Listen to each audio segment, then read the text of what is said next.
think a trivial part of anyone's process of development or creating a change or creating like growth is about learning to become comfortable with the gap of uncomfortability. Because throughout life we're preparing, and we're taught to prepare, we're taught to revise, then we're taught to do a test and then review. And we normally revise in order to prevent us from the uncertainty of what we're going to get in a result. But then at the same time, life doesn't always work in that way. You could be doing the classes to become an actor or actress and doing the work, but there still be that gap where you're not going to get that movie or that role. You could be working out on becoming that next basketball player or football player, and there might be a gap. But I think, realistically speaking, when you look at perception being your reality, it's only when you can learn to treat that gap as a passing phase and not a definitive phase that you can really see the grace in it. And that's something that I've had to learn over the years. A lot of the time I feel like I was more proactive or reactive than embracing of periods in which what I wanted to happen wasn't coming to fruition right away. And that's the thing. It's like things are not going to come into fruition right away.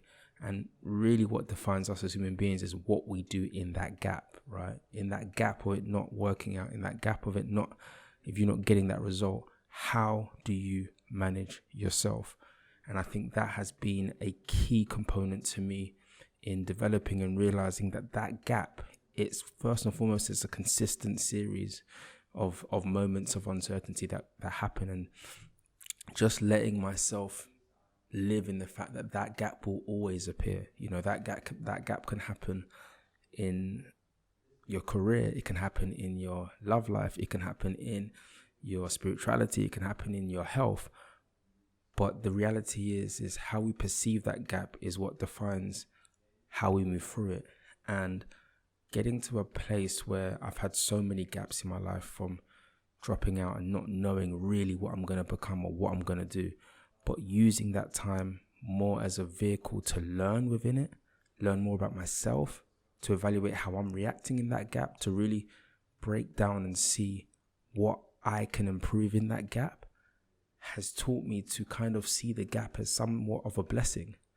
Because instead of using that time and that emotion to beat myself up in the gap, I have learned that it's more imperative to see the gap as an opportunity to dig a little bit deeper, to learn a little bit more, to research people in my field, to really become a student. Because I think having a gap is also a luxury, because once things actually do propel and the thing you're working towards becoming actually becomes a reality, that thing alone at times won't give you the gap that you need to be able to feel or be in the state of yourself.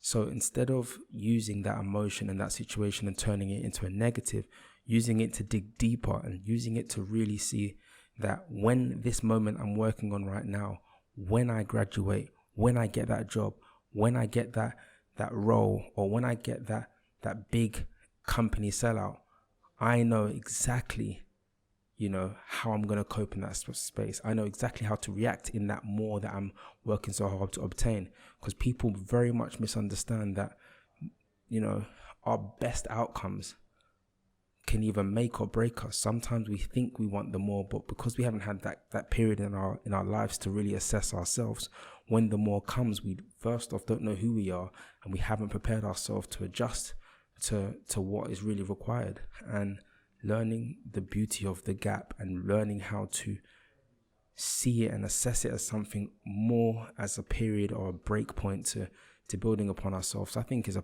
powerful thing. And a lot of people tend to disregard it as what I want to happen isn't happened yet, or people aren't believing in me yet, or this hasn't paid off for me yet. But really and truly, it's a grace period for you to dig deeper.